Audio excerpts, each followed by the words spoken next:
The singers in the temple used to stand together like a choir and sing this psalm here in front of us. Now, when do you think we should say it? Let's forget about those days. So what about us? When do you think you should say it? In the morning. In the morning. But is that all? Every day. Why? Why do you think every day? God gives us gifts all the time. Right, but besides the gifts, what else do we encounter in life? To glorify Him, what He's given us. You realize that every time you go in the car, you don't know if you're coming back. Exactly, right? Right, you know. So we put ourselves in danger many a times. So that's why our prayers saying, you know, last 24 hours you could have been in danger somewhere. I want you now to say a psalm of thanksgiving. I want you now to remember that it was due to God who saved your life, who gave you that life 24 hours yesterday. So now, tomorrow morning when I get up in the morning and I go to my synagogue at 6:30 a.m. while you're asleep, right? Yeah.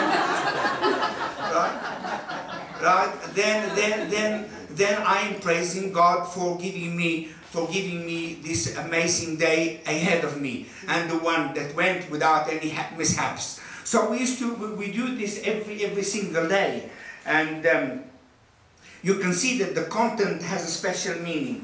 And what does it say? Shout joyously in the Lord, to the Lord, all the earth. Now, what is our task as a human being?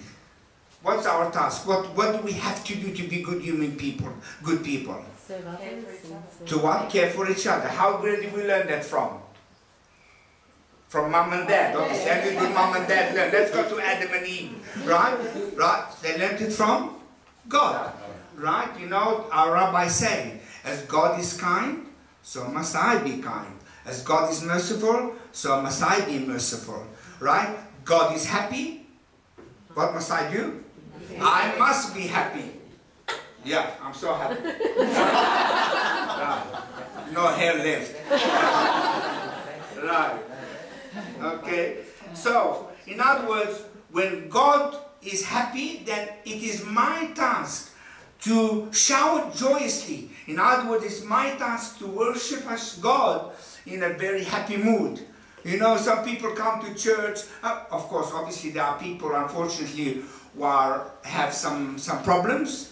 That's the beauty of a church or a synagogue, is that you can come and pour your heart out with whatever situation you are in, right? And that's the beauty of that. You know that, by the way, statistically, the person who spends time in the synagogue or a church lives longer, 7 days longer. So, when you are cheerful, like I am now, right? Right? When you're cheerful and you have a cheerful spirit, and then you are actually imitating God. A lot of people don't realize that, but when you are joyous and you are happy, you are actually imitating God. It's in Latin, it's called imitato Dio, right? Which means we are imitating God. We have to imitate God. Whatever God does, it is my task as a human being, because that is the mission I am here. You and I are here for no other reason. And our mission is to actually be God. You know, it says, everybody doesn't understand the quote in the book of Genesis that God has created us in the image of God. But God has got no image. Right? God is not corporeal. We talk about he's got a nose, he's got an angry nose, he's got ears, we'll hear later on, he's got eyes to see, but in actual fact he's got none of that, right? But one thing he has absolutely amazing characteristics, amazing qualities. So that is what my task. When I am created in the image of God, means I have to be like God, right? Not that my face should be godly, right? But I must do what God does. And how do I do that? He's happy, so I must be happy. And when is he happy? What does the verse say? In every land, in all the earth, in every land we must praise God. Don't think if I go to Fiji and it's got lots of problems, I'll stop being happy with God. You know, go to Indonesia or go to America, wherever I'm going, right? You must be happy wherever, because God is there as well.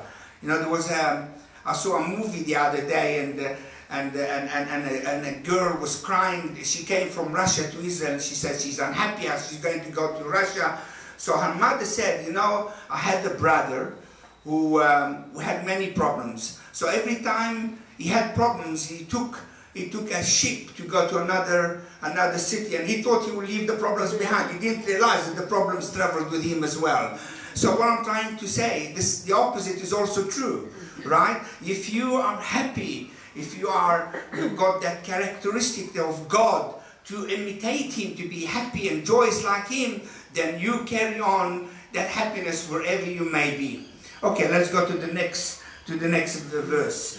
Serve the Lord with joy, come before Him with jubilation. So what is that? It's an invitation, right? So what must we do?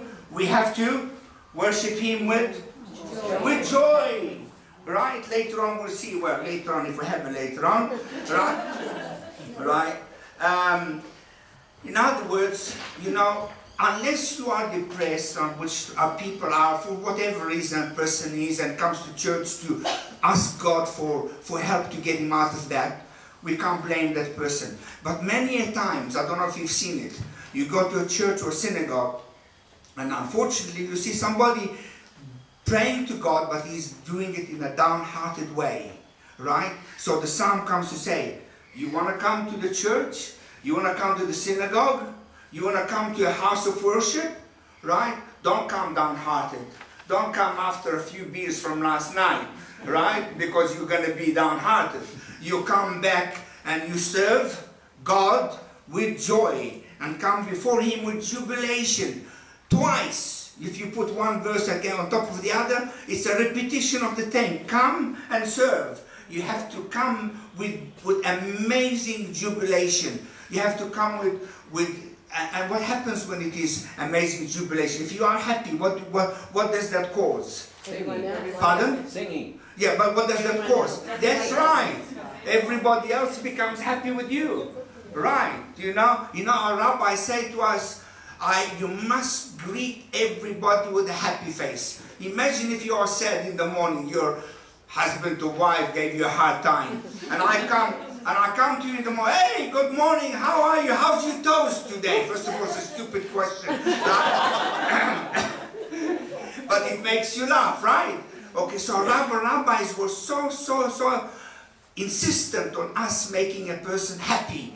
Because when I make you laugh or happy, then I've caused many things. First of all, I've caused myself to be happy, and I've caused you to be happy. And then you go and you make other people happy. And that's what it says. If you serve God with joy, you will cause so many people, not only you, but if you come downhearted and, exhausted and all that, unfortunately, you might as well stay with your tuna and cover yourself, right? And it should be a constant pleasure ground. Not when I feel like it, sorry God, last night I had a few whiskeys, but, I can't praise you today with all my heart, so you don't mind if I take a day off, or no? Yeah, right, so, yeah, we talk to God like our friend. I don't know if you do the same, right? So you have to have melody, you have to have thanksgiving. Let's go. Know that the Lord is God. He made us, and we are His, and we are His people, and the flock He tends. Right. So what did He say? Know that the Lord is God. When you go to worship, you must also worship with knowledge. Don't come there and say, who's this God? Well, what does He look like? Go and learn. You don't know about God? Go into the church with knowledge. Go into the synagogue with knowledge. You can't. We have to know. We have to know who God is. We have to know. So, why? If I know Him, what do I do? By knowing somebody, what do I do? Then I imitate Him, right?